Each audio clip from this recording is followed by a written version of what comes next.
What's up, everybody? Natalie here, and today I have a very special surprise guest. And the reason we're doing a stream is because the animal rights movement has seen a lot of really exciting wins, really over the last few years, but especially within the last month or two. And that's really inspiring to a lot of people and makes them want to start their own campaigns. And we want to make sure that we're starting the right types of campaigns, the kinds that can win. So that's what this stream is going to be about. We're also going to cover some of the news in the animal rights world because also a lot has happened in the last week. So, welcome, enjoy. If you have any questions, throw them in the chat. If you want to donate, please do. And otherwise, let's bring on the special guest. What's up, Mark? How you doing today? Hey, how's it going, Natalie? Doing pretty well. Awesome, awesome, cool. So last time I had you on was actually right after the Mark Jacobs win. What was that? That was like 1 or 2 years ago. Yeah. Um, so what have you been doing since then? Well, a lot. Fortunately, we've had through CAFT a few wins. We've had, I think, 5 international campaign wins for anti-fur campaigns, and then 2 fashion weeks as well that we collaborated with local groups on. I also started working with another group called the International Council for Animal Welfare, and we've been I'm working still waiting on on. my t-shirt. Oh my goodness. Yeah. Wow. I probably scammed you on that one. Yeah, I think you did. You could have stolen one from my house. I mean, you do seem Oh comfortable man. doing that.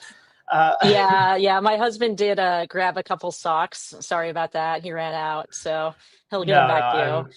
I'm kidding. No, I think I remember seeing you on a stream recently, and I'd like forgotten that you were staying at my house because like I wasn't there, and it was like a realization. I saw this cup, and I was literally like I have that same cup, and then it all dawned on me that you're just like in my house. And I was like wearing your shirt.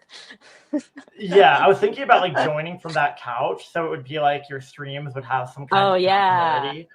Oh Um, man. yeah.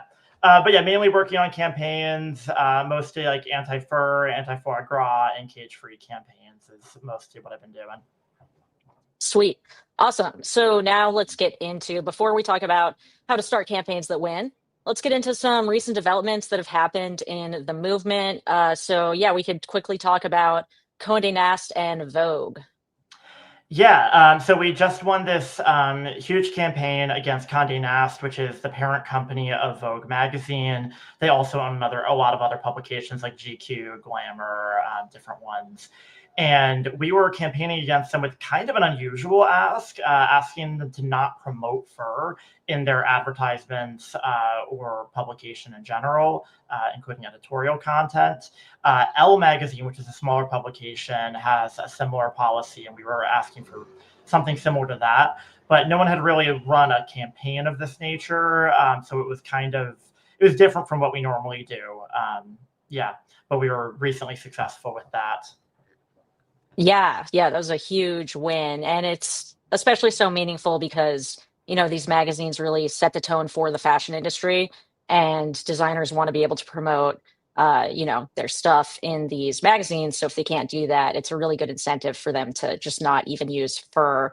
And one thing I was really surprised by is that there were 100 million animals per year basically killed for fur until a couple of years ago, I believe. And now it's down to like 40 million, which is crazy.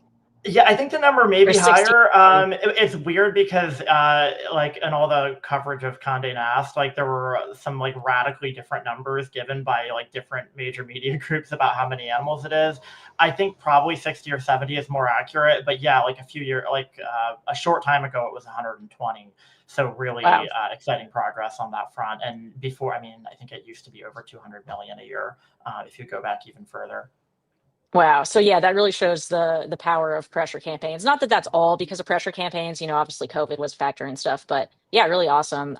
So we do have a couple questions in here. One of them is actually related to well, we'll get to that in a second. First, let's touch on Omni briefly because this is another exciting win that happened a couple weeks ago.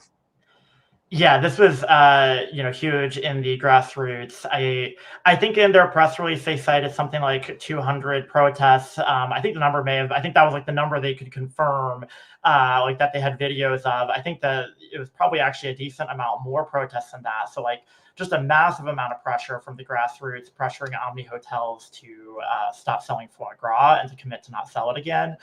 And Omni Hotels is a tough target because of their ownership. And actually, a number of animal rights groups have targeted them for other issues in past unsuccessfully. So I think it really goes to show the value of these campaigns and the impact they can have. That a bunch of really unpaid grassroots activists were able to get. Degenerates. Yeah, a Yeah, bunch of exactly. degenerates. Like, let's be We're real. able to get them Yeah. to do this. So I think that was really massive.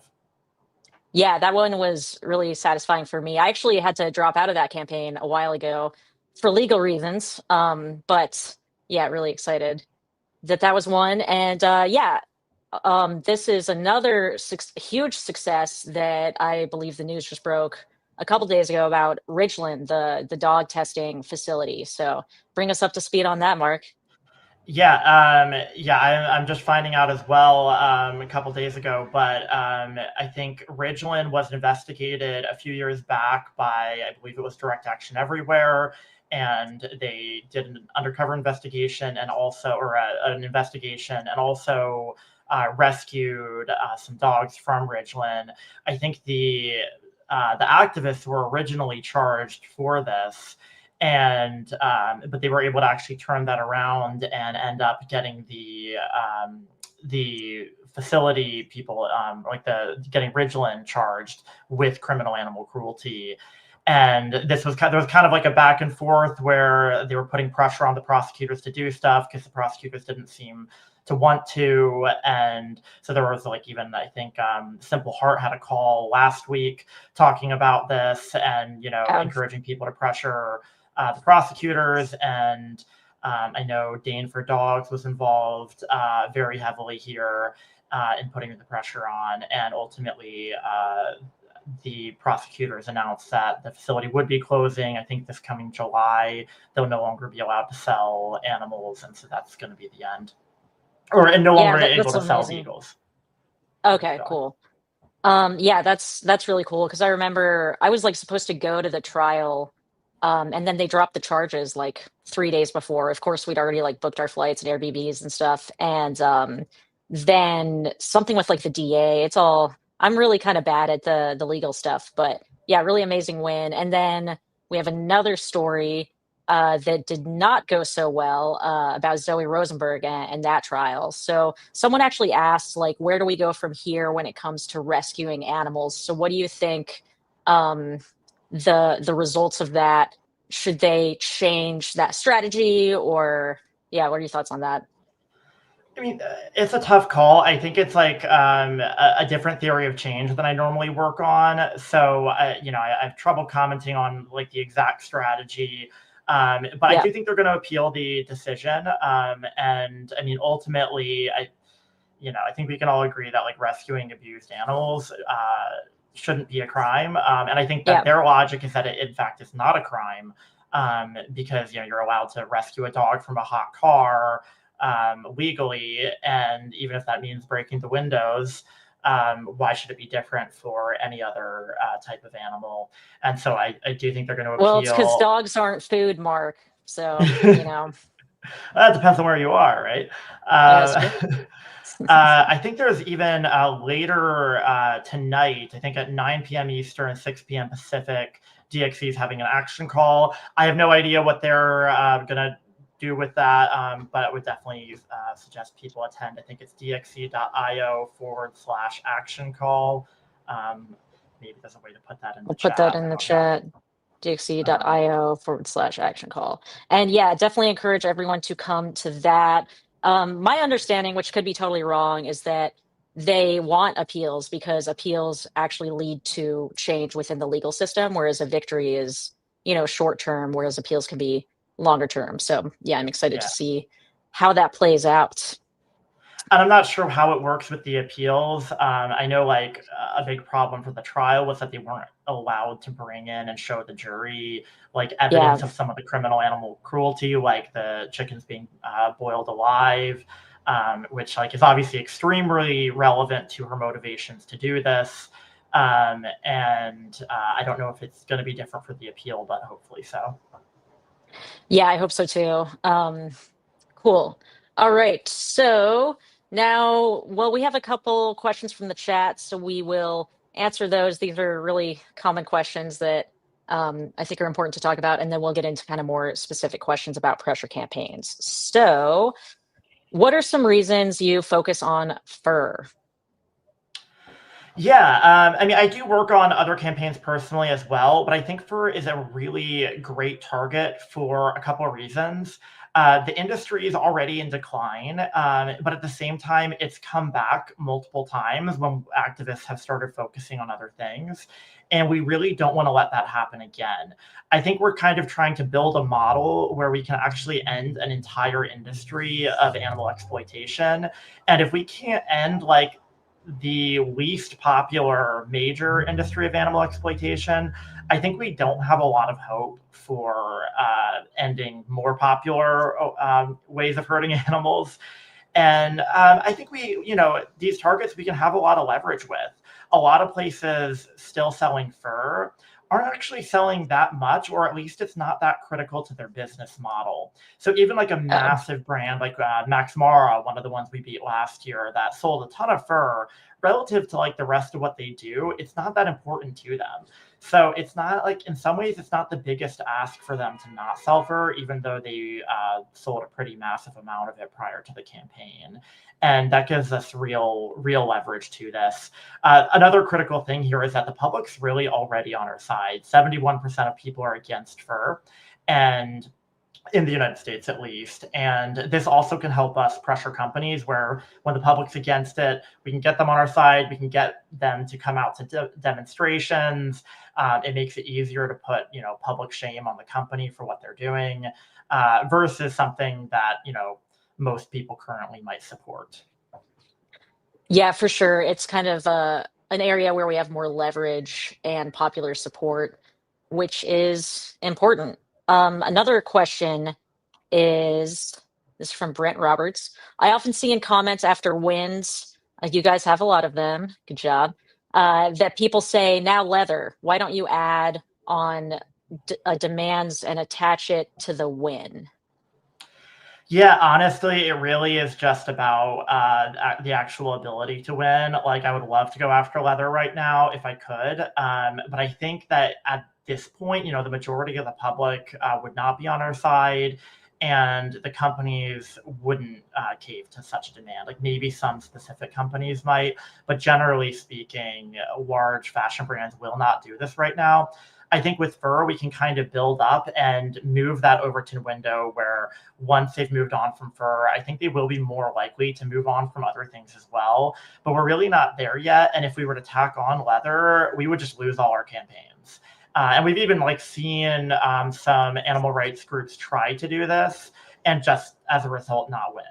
And so it's I'd rather successfully help out 50 million animals than unsuccessfully try to help a billion. That's kind of where it comes down to for me is just winnability. Yeah, one thing that I heard someone say, I don't remember if it was you, but was basically just that that can send a bad message to targets. Because if they cave to one of our demands and then we just immediately come with another demand, they're going to learn, oh, I should never actually do anything these people want me to do because they're just going to keep going. Yeah, that's a huge thing. I'm always a little stressed out when I see the comments about like now leather next. There's an animal rights group that will often simultaneously announce campaigns against our targets after we've announced them, where they'll target them for other issues.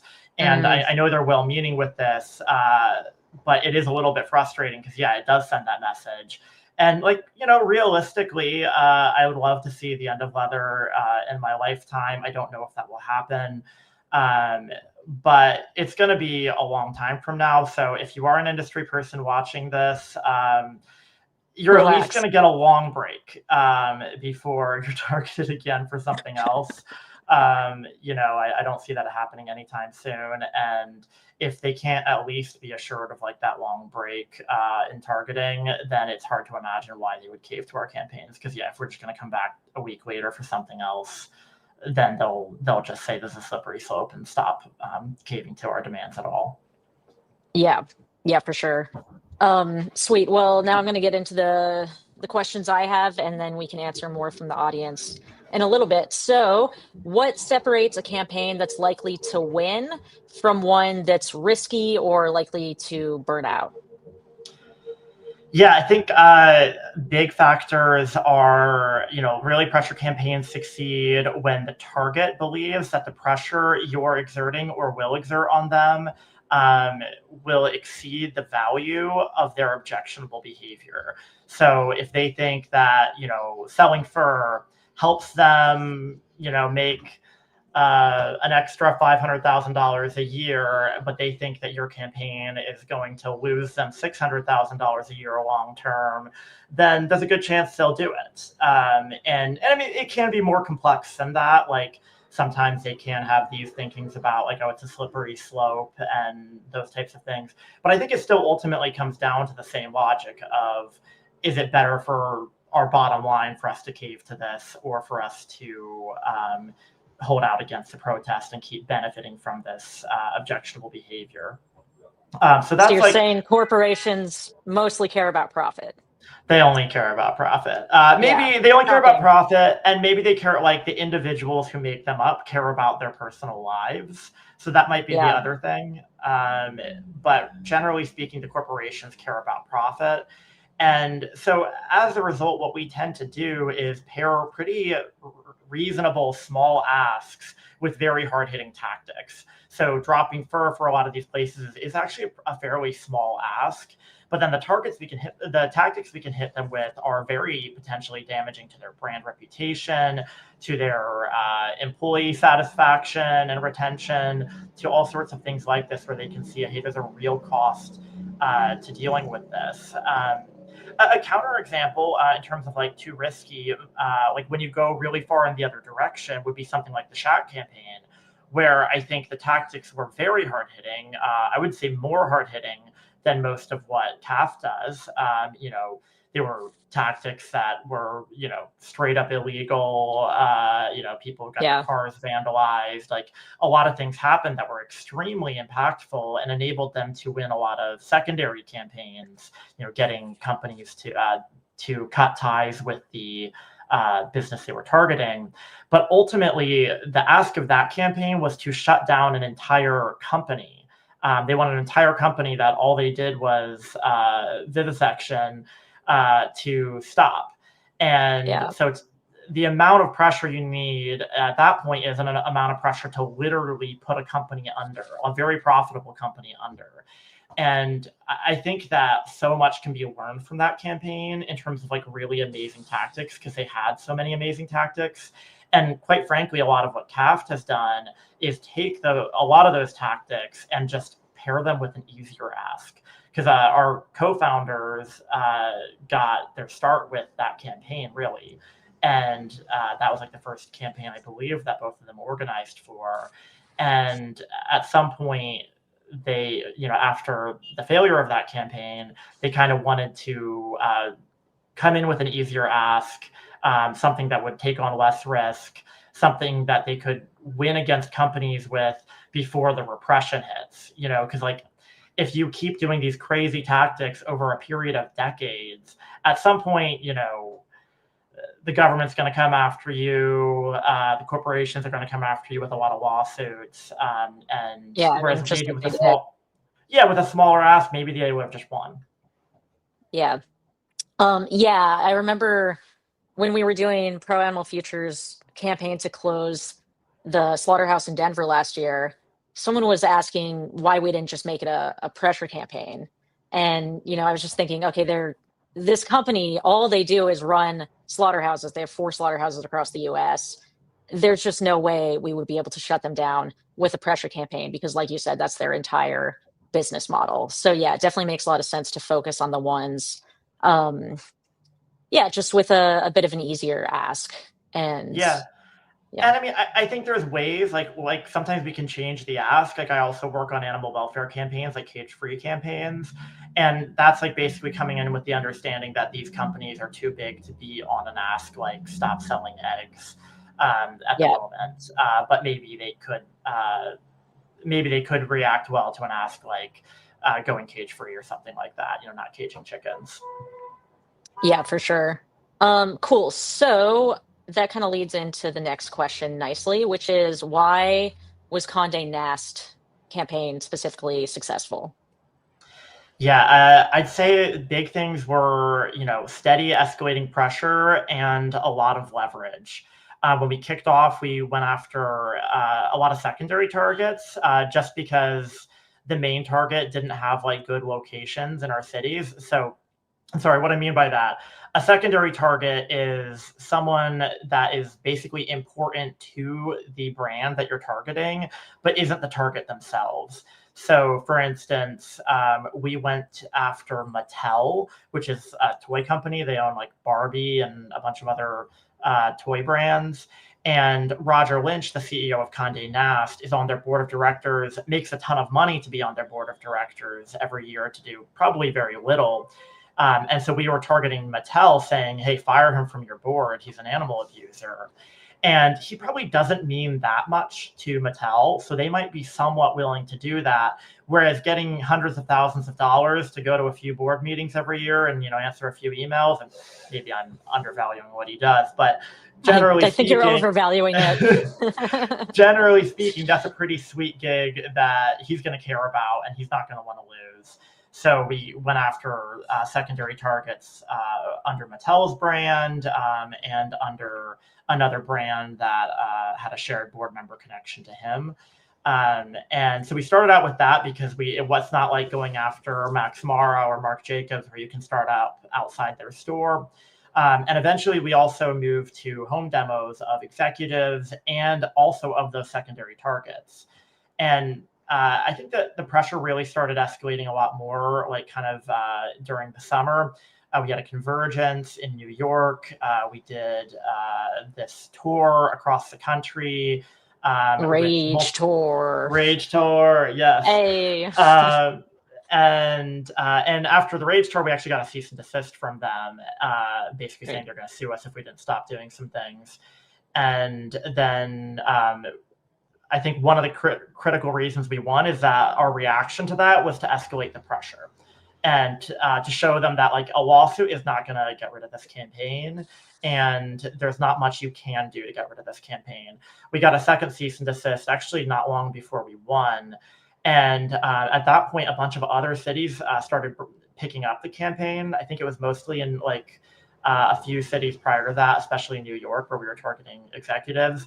But a number of other cities picked up the pressure, and that clearly got to them because their next cease and desist, or the second cease and desist, was mentioning like some specific tactics, including ones that another city had used that had just started the campaign. So it was this whole confluence of factors. But I really think it was just we had good leverage and we kept steadily escalating the pressure on them to a level that they couldn't tolerate. Nice. Yeah, I mean, obviously, like just imagine how embarrassed you would be if a bunch of like activists showed up outside your house and were just like yelling about how you're an animal abuser and like, your neighbors are looking at you. Like it's just, yeah, I can totally see why they wouldn't want that. Um, okay, I'm gonna take a question from the audience. Oh wait, we already did that one. This one.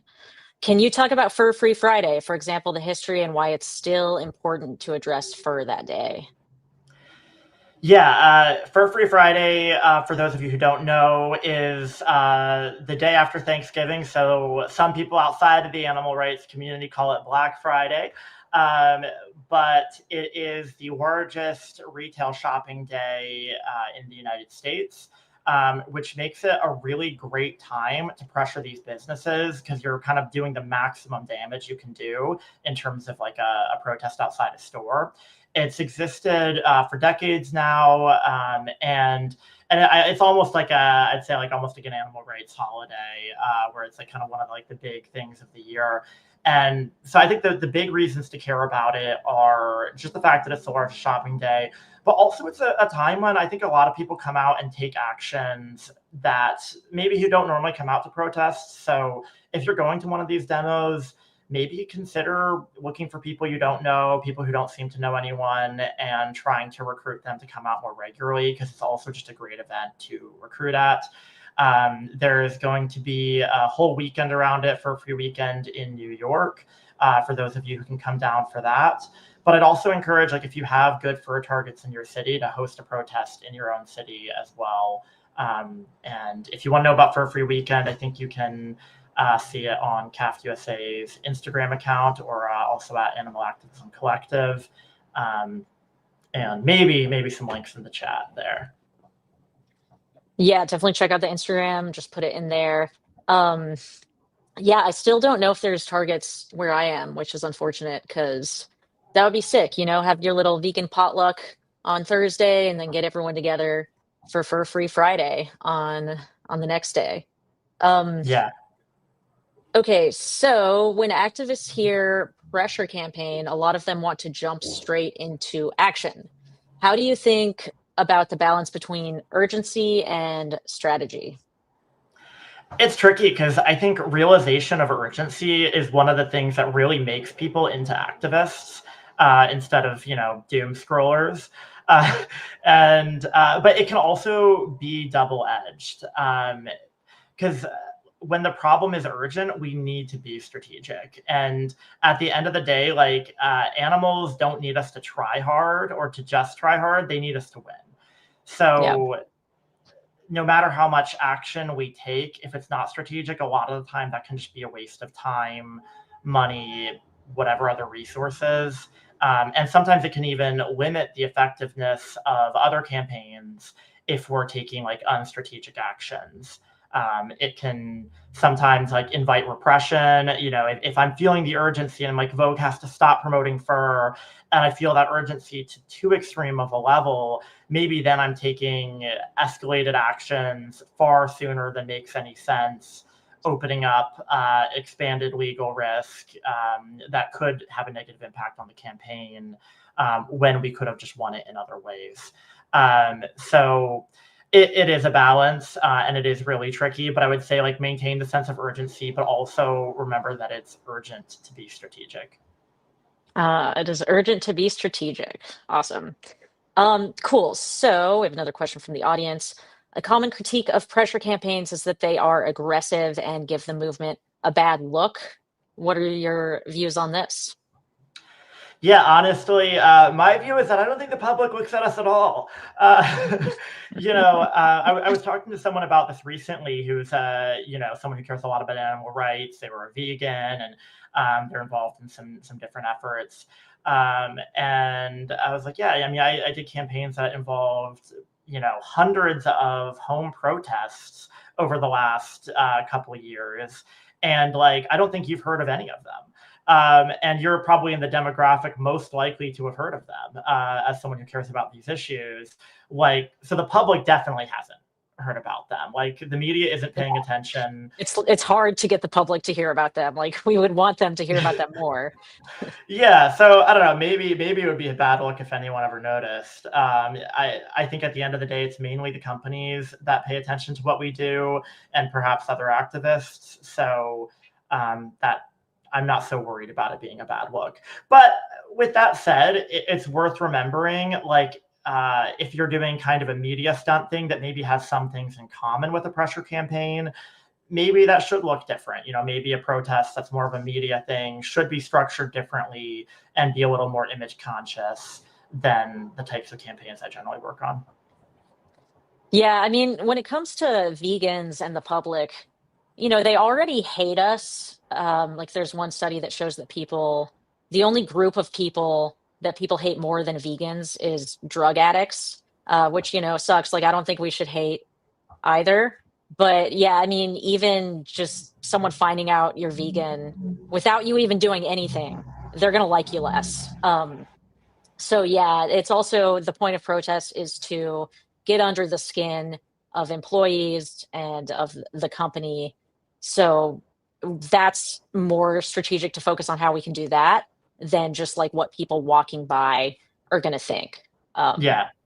And honestly, like, I mean, you probably had this experience. Like, I've done like outreach and very, soft, I would say, friendly forms of activism that then people have told me are extreme and are a bad look. And I'm being like super yeah. nice to people on the street. And I think people are just going to have that opinion no matter what we do. So I agree. Yeah, I was like literally giving free beer to people for them to talk to me about veganism. And like, I still just get a bunch of people like, I love steak. Like, there's, You're an it's best to extremist. just It is focus what on it what you is. can control. Yeah, how dare I be nice? Um, all right. So, are there reasons to protest besides a pressure campaign? I guess we kind of touched on that with like media. Anything else there? Yeah, I feel like media is a really big one, and I think that you got to run that differently. Like, I don't think generally it would make sense to do 50 protests for a media campaign, but like maybe you just had an investigation come out, and there's already some media attention, and doing a protest or two on top of that can be something that will help you stay in the media an extra week or something. Like those kinds of things can make sense, but I think we should have like a really clear distinction in our minds that the goal of those protests is probably not to win a campaign, it is to get media. So we structure them differently. Like a lot of protests we do in the anti-fur movement, it'll be like, six just very loud people or something like that. It's not anything big or splashy looking. And that's probably not the kind of thing I would do for a media stunt protest. Like you probably want a large number of people. You want it less frequently, probably just once or twice. And there can be other things too. Protests can show unrest, like to the government, and dissatisfaction with policies and things like that. Like I no think, kings. yeah, No Kings is a great example. I think that protests can also be about recruitment. Honestly, I don't actually know exactly what all they're doing with No Kings, but maybe it's about that too. Maybe they I think it's try to recruitment. Yeah. yeah, you recruit them into more like effective things that they can do. And I think this can even apply to other things like for Free Friday. I think overall can fit really well into a pressure campaign. Like if you have a target of one of the national or international campaigns, you should definitely go after that one on for Free Friday. I'm not against like that one time of the year, people doing like a single protest of a place that sells fur that maybe is a bad target. um, like don't keep going back, but maybe for Fur Free Friday, because maybe you'll get some people out in the community who you don't normally get out, and you can recruit them to other things. So I think it's also good for that. I'm sure there's probably some other purposes for protests besides pressure campaigns, but those are a few that come to mind. Yeah, I especially think of PETA when it's like, protests done for media. Like they'll Yeah. come to New Orleans a couple times a year. And one time we were dressed as bugs, like eating a human, and we had all this fake blood. Like that's not the point of that isn't to, get this insectarium to stop serving bugs as much as getting media about it. And maybe that would help them stop serving bugs. So yeah, PETA's definitely gotten a lot of media with that strategy. So one thing you said kind of leads into this question. What is better, going to a major commercial city like NYC for Fur Free Friday or organizing in your own city? Ooh, man, I might get in trouble. I don't know that I have an aligned answer on this. I would, maybe people will be mad at me after this. My opinion would be look at your targets and look at who you're reasonably going to get out in your community. Like, just try to think what you can do with it.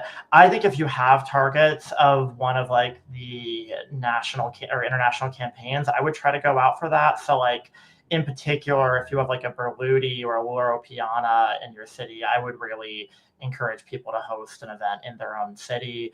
I was just talking to someone in Boston who asked me the same question.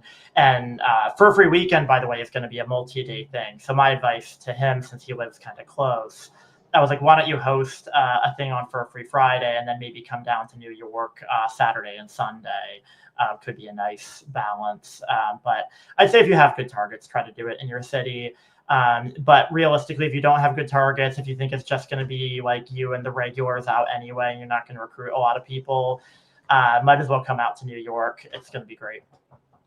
Man, yeah, I wish I could come. Um, Flights are always cheaper on Thanksgiving Day too. So if you get like a night flight out, Not bad.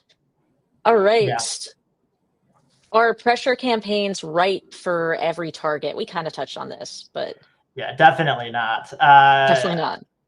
Yeah, I mean, I think it's wrong for targets where you lack leverage relative to the ask, like we talked about, like where you can't hurt them more than the objectionable behavior helps them.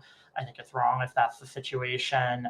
Um, I think a really important one that people miss a lot is it's wrong if you can more effectively accomplish the goal with a different strategy.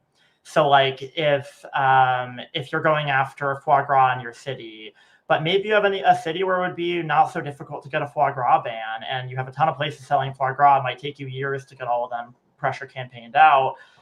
Maybe get the ban.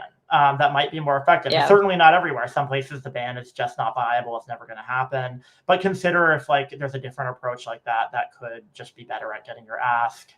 I've seen people get specific asks through like just going to some bureaucrat. There's a guy who does some like really great work pretty much on his own, and he got a rodenticide ban in his Mm. town just because by like asking, I don't even remember who it was, but it was just someone who worked in the government. He's like, can I just like rewrite your rodenticide policy for you? And they just said okay, and he did Wow. it. And so like maybe he could have pressure campaigned against I don't even know how you would structure that pressure campaign, but a bunch of Yeah. businesses to Like try to get everywhere that rid of. has it.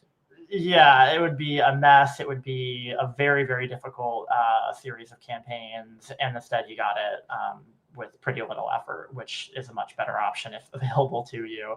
Um, and then I think just like factor in the animals saved and the suffering spared versus the energy and resource inputs, and factor in like what else you could do with that time and energy, because there is always an opportunity cost to everything we do.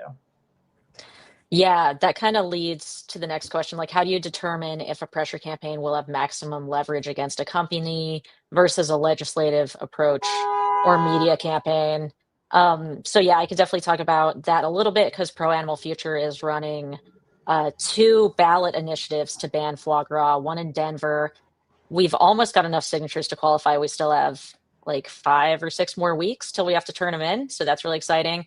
And then we're launching one in DC in January, which we need a ton of signatures. But I think it's going to be really amazing. And then in Portland, we're actually doing a lobbying strategy. So we just need a few more counselors to sign on, and that should be pretty easy to pass through because we did a lot of endorsements and lobbying like during the city council election last year. So yeah, there's definitely a lot of things you can do. The other advantage to legislative stuff is that becomes the law forever. So like if a restaurant moves in and then they want to start selling foie gras, but maybe your community has disbanded by then because you've already beat all the targets, then that law would prevent Yeah. them from doing that.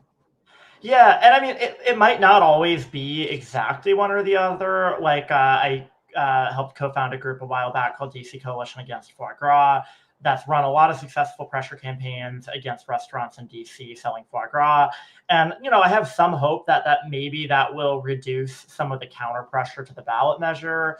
Because, like, Yeah. honestly, I think some of the restaurants that we beat might even support, at least privately, the ballot measure, because now they're kind of mad that some of their competitors can sell it and they can't. So Right. maybe Yeah. it's an easier landscape as a result. So it's not always one or the other, but it's something to think about. Yeah, the other thing, if any orgs are thinking about doing bans, is to run polling like beforehand, see how likely voters are to even pass an initiative. Because if the polling's really bad, then it's just going to be a waste of time. So that's also really important. Um, all right. Before publicly launching a campaign against a specific target, what kind of internal vetting or research process does CAFT undertake, and what are you trying to find out about a company before you commit?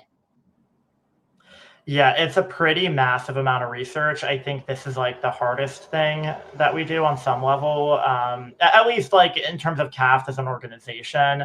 I mean, probably the hardest thing is, hundreds, if not thousands, of activists around the world taking action regularly. That's the hardest thing. But I feel like one of the hardest things we do, just like when we're trying to find campaigns, is just pretty massive amount of research. It's like hundreds of hours that go into, picking and researching a target.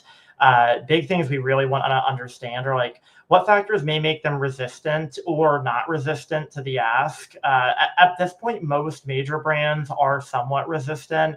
We're not going after anyone, generally speaking, who hasn't already been targeted by another group on some level, at least like with some kind of soft targeting corporate engagement.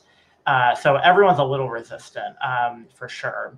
But we want to think about like who the decision makers are. I think this was probably the biggest challenge for Omni Hotels, was that the decision maker or the owner is like kind of a far right conservative. I think he's like maybe the number one funder, or was like maybe the number one funder of Ted Cruz, if you know who that is. And Yeah. yeah, Yeah. like right wing politician. And that He was probably probably like funds the Daily Wire too. oh, I actually didn't even know that. I mean, I would assume so, but yeah. Yeah. And so I think like that was probably like one of the biggest factors against them. Whereas like factors that were probably very helpful for that campaign, that they're in cities with good activist presence and they're luxury hotels, so they're probably more reactive to pressure than like a motel chain where people just kind of have to take what they can get when Yeah, they stay Motel there. 6 isn't going to care if you don't Yeah. get enough sleep. Yeah, exactly. So we kind of want to think like, what's the attack surface, if you will, like where are the areas where we can pressure them? Do we have good air like? Do they have locations we can pressure effectively? Are there secondary targets? If we're not winning, like what are our angles of escalation? Because a lot of the time we go in with like an idea that maybe we can win with this lighter pressure, but then we want to make sure that if that doesn't work, we have somewhere we can go and to really apply serious pressure. So we want to figure out what those angles are, and also just like kind of mapping out like everyone involved.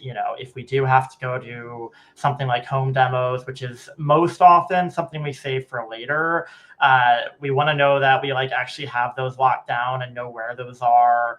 Those addresses are. A lot of the time they start to like kind of hide their information more once the campaign starts. So we like to have stuff kind of locked down ahead of time if possible.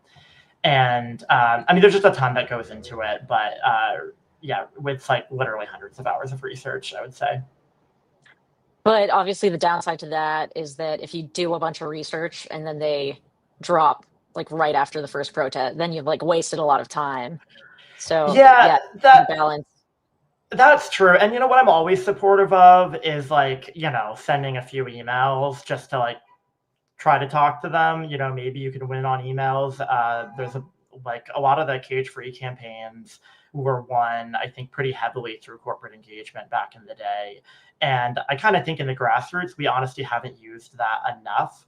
We should be like talking to everyone who we might eventually target one day frequently, and just trying Mm. to get them to see what's going on with their other campaigns, and maybe we can win without taking serious pressure. But I think that probably the most critical thing that we're looking at is comparing the targets to the other available targets. And this is like one of the most important points is like, why are you picking the target you're picking? Because I think sometimes I've seen targets picked on like, maybe like a vendetta or something. And you don't like, I don't think we want Yeah. to do that. We want to like really consider like why this target is a better target than any other target, which I know is like obvious, but I actually do think that's like one of the biggest areas where mistakes are made.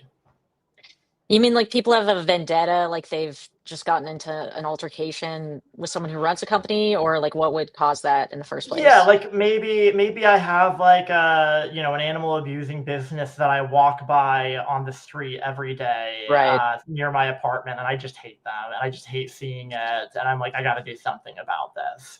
And like that may not be the best reason to start a pressure campaign. Well, it would be convenient. It would be convenient, and I mean, you can consider that. Yeah. The convenience is helpful, but Sweet. So this is a good question. A lot of people are uncomfortable attending protests, but see how effective pressure campaigns are. What can people who will not attend protests do to support one of your pressure campaigns? It's a great question. And, first, I will push a little bit. I will say I was super uncomfortable with these types of protests when I started doing them. And I think once you've done a number, for a lot of people, you really get comfortable with it.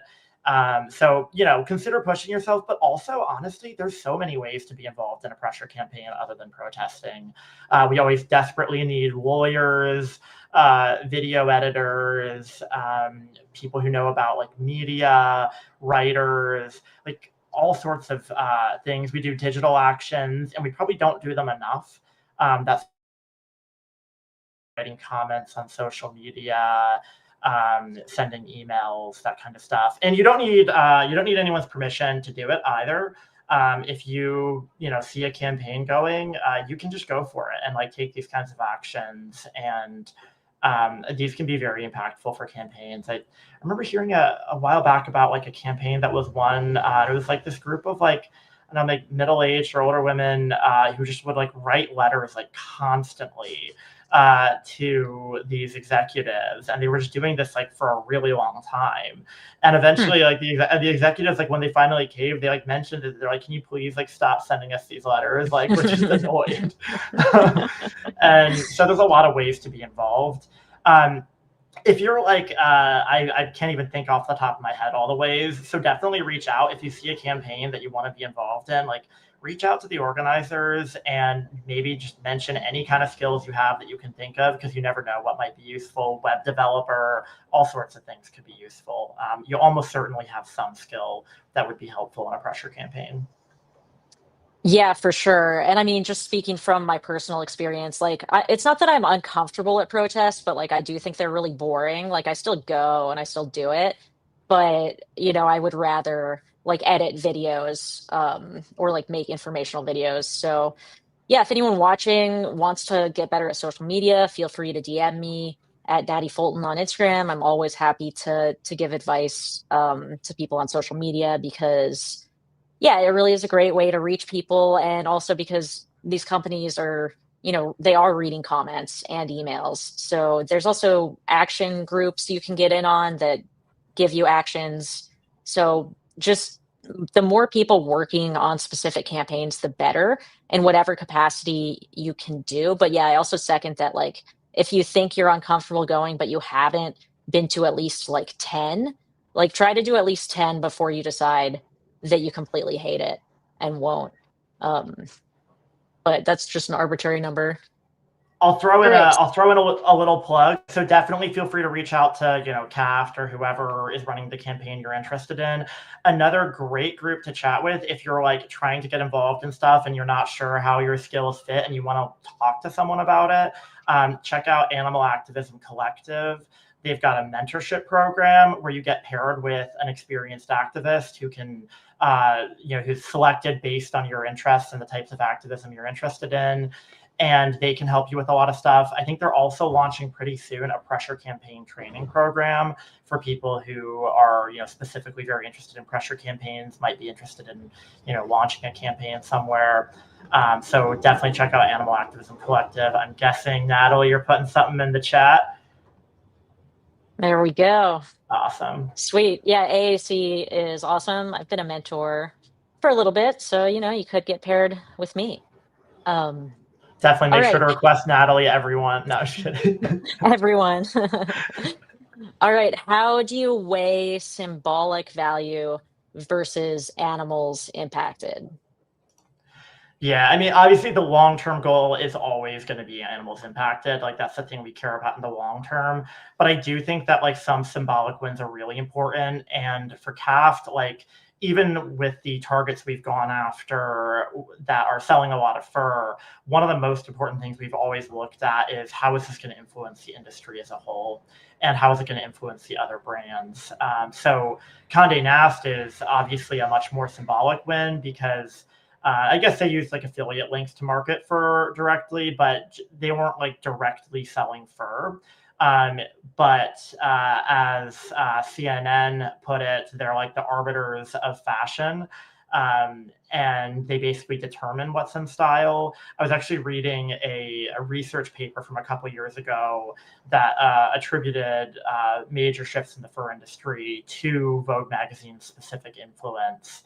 And so hopefully that trend continues now that they're completely fur-free.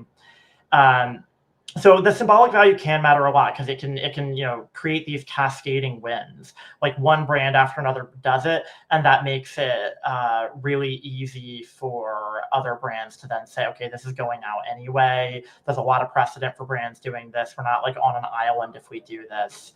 And in that sense, I think sometimes the early wins have a lot of significance. Like some of the early wins PETA got really matter a lot because even if maybe bigger designers have been beat since then, when a brand like Calvin Klein does it, that sends a message to other people that this isn't like a crazy thing to do.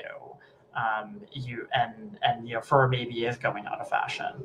So the influence is like one of the main things we consider. Clearly for the Condé Nast win, the influence was like the entire point of the campaign. Even for our Marc Jacobs campaign, the influence was a really, really significant, I would say the most significant part of that campaign as well.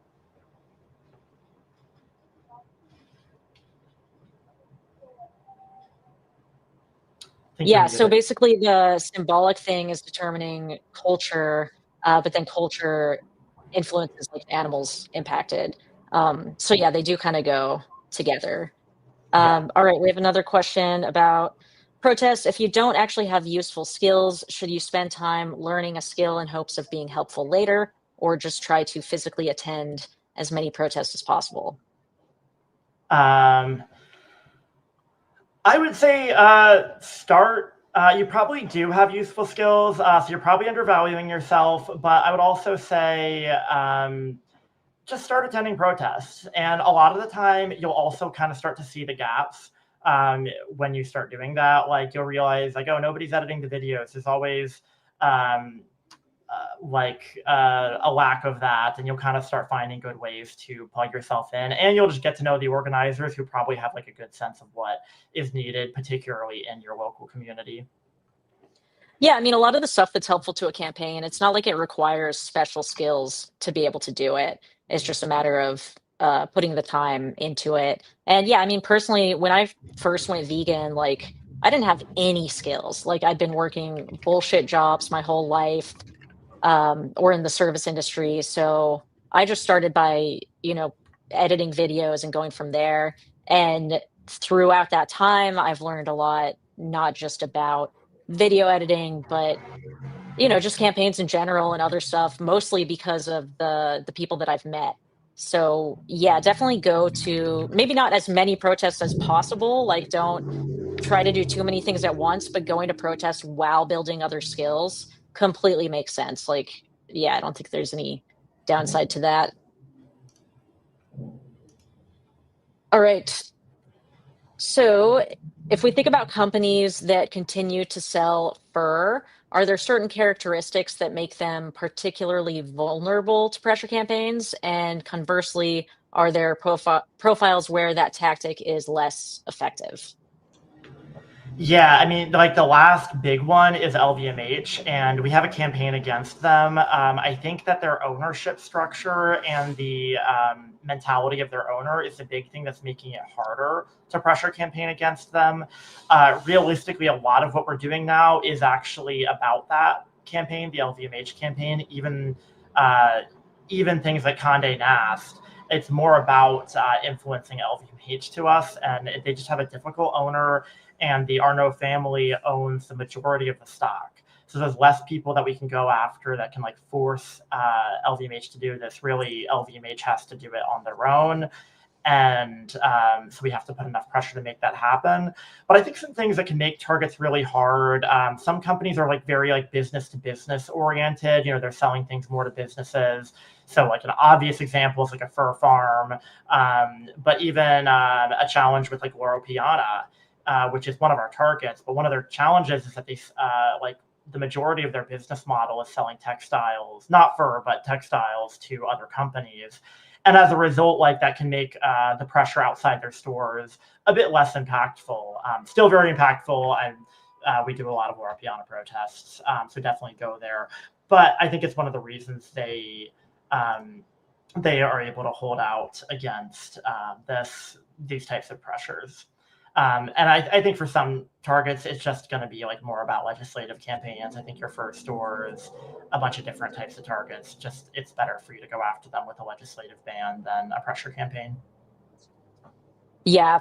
I would say ballot initiatives for fur probably won't pass right now, just based on like recent polling we've done, which is unfortunate.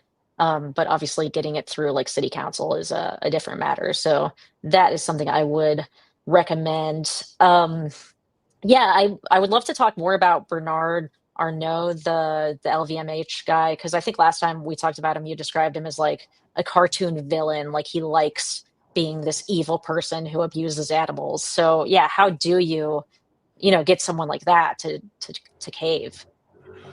Yeah, it's tough. I think we're gonna have to do some really hard hitting stuff. I think we're gonna have to continue to change the culture around fur and just put LVMH further and further on an island in this matter. Realistically, they probably have the ability to outlast most types of things that pressure campaign can do. That doesn't mean they'll choose to. So like they may have the money to just take it on the chin, and that's like the other problem with them being privately owned. At some point, shareholders step in if a company is losing significant Yeah, value, and they kind of start to force the hand of the executives. That's not going to be a thing here. LVMH does not care about their shareholders because the family owns the majority of the shares. But yeah, Bernard Arnault has this nickname, the Wolf in Cashmere. And they put out this rumor that this is like something his enemies nicknamed him. But we believe it was actually a nickname given to him by Michael Burke, who's like his longtime close employee and executive. And so it's like something he likes. He kind of likes to be the villain, and that makes it really hard versus someone like Mark Jacobs, who I think has like a very kind of woke progressive yeah, image and doesn't want to be characterized as an animal abuser, so it was easier to target him with critiques about that type of thing. But really we're just going to have to like make it worse and worse for LVMH's profitability for them to continue to do this and for their reputation. yeah. Sweet. Um, Yeah. all right. So what's an example of a time where CAFT decided not to escalate and why it was the right or wrong call? Yeah, honestly, I'm gonna be coy here. I'm gonna say all of our campaigns. We could have escalated every campaign we've done further than we did, and our goal is to always use the lightest possible touch and win that way. Typically speaking, there could be exceptions where maybe we go for a more shock and awe strategy, but almost always we try to go for a lighter touch if possible. I think in the last couple campaigns we've done a lot of home demos. The last few campaigns we've done home demos for three of them, three out of like the six international campaigns we won in the last year and a half. Um, but this was like not something we did lightly. Because it really does increase your risk, and it makes it easier for them to take action against you. And with these other campaigns, we didn't do these. With most CAF campaigns, we didn't use. With that said, we moved quicker with, for instance, Condé Nast to home demos because they just didn't have as many great targets where we could do damage on the street. And we were basically stuck only doing secondary targets and like special events. So we had to move a little bit quicker, and that can be a theme. But really, any campaign we work on, we try to avoid escalating if we don't have to. Okay, interesting. Um, Sweet. So what's coming up in the pressure campaign world? Well, an exciting thing from International Council for Animal Welfare, which I work for. So, a little self-serving here, but Marriott Global Week of Action, we just announced it. It's November 8th through 16th, and it's in whatever city you're in, probably host a protest. We're going after them, asking them to fulfill their cage-free commitment and finally get chickens out of cages. So that's November 8th through 16th. And then in the fur world, Fur Free Friday is coming up. So again, hosted in your city if you have targets, or we've got a convergence in New York City around it. Come on up for that. You can find information on the CAFT USA and Animal Activism Collective Instagram accounts. Um, I think those are some of the big things I'm excited about. We're also examining other campaign options for fur now that we've won Condé Nast.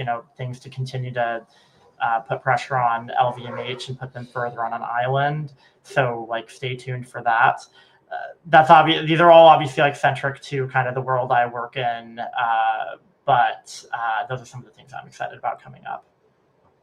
Awesome. Yeah. And then as far as so Berluti is kind of the main Caft campaign. Is that correct right now? Yeah, we basically have a prioritization list for LVMH brands. Berluti is a brand under LVMH, and we're basically saying if you have Berluti, do that. If you don't have that, do Loro Piana, and then there's like kind of like a continued prioritization list below that. But definitely, if you have a Berluti, now's a great time to be out there absolutely as often as possible, and we're going to try to really escalate the pressure on them. Awesome. Sweet. Well, I don't see any more questions from the audience except for some that are bad from Lauren. So thanks, Lauren. And then, yeah, I didn't have any other questions. Is there anything else you definitely want to touch on? We got an audience of animal rights people. Any common arguments against even like cage-free stuff you want to debunk or talk about, or yeah, anything like that? I'll make kind of an appeal. I really think that needs to happen, and I think it's starting to happen more, is for us to all really work together, even in across groups with different theories of changes, different approaches, interpersonal drama. This is something that's so critical. Uh, we have this coalition kind of now with ICAW, CAFT, and AAC. CAFT and AAC have sort of had a coalition for a long time. But I think this coalition has been really effective. We did this tour together. We've been doing all sorts of actions together, and kind of thinking about how we structure our campaigns to not interfere with each other's campaigns as much as possible. Like when we did the tour through New York, we almost exclusively did fur because New York was kind of like the one city that on the tour where that was like such a critical thing. And then we focused on other campaigns in other cities. So like trying to really be differential to each other's campaigns as much as possible and support each other. And I think even doing this with groups that maybe have less in common, obviously those are all three of those are pressure campaign, corporate pressure campaign groups. But with like Pro Animal Future, we are going to be hosting the three groups I just mentioned are going to be hosting a conference next year. And I think I'm maybe like announcing stuff I shouldn't. I don't really know. Maybe I'll get No, in that's fine. trouble. You can announce. But then I think along with that, we'll have it right next to the like a Pro Animal Future kind of like month of action in DC around the ballot measure there. So that's kind of a way where we can be collaborative. We drag in a bunch of people who can also then work on this ballot measure. And I just think like things like being there in the critical moments for each other. And I don't always know what that looks like, but like the things happening right now with Zoe Rosenberg. If there's Yeah. ways that, CAFT, AAC, groups like this can come in and, support in a critical moment, even if that's not the theory of change we're normally going to work on, I think that stuff like is so critical. And we're such a small movement. We just need to be united here. Yeah. Yeah, it's there's not that many of us, so it makes sense to focus. And yeah, for the Pro Animal Future thing, so that is going to be probably mid-April to mid-May, I think, something like that. It's going to be awesome. We're going to get a house in DC for a month, and we are going to get as many signatures as we can to qualify on the ballot. We just did one in Denver in September. It was so much fun. If you've never been to a convergence, you have to come. It's just so great to be in a house surrounded by other people who really care about animals and are doing meaningful work. And you get to play Mario Kart, hang out. It's a good time. So yeah, more details on that will come. Awesome. Yeah, that's about all I got. I really appreciate you having me on. Yeah, totally. Thanks for coming on, and thanks everyone for watching. Thanks for the questions. And yeah, if you want to stay in touch, DM CAFT USA, DM me, and hope to see you out there on the streets. Bye, everyone.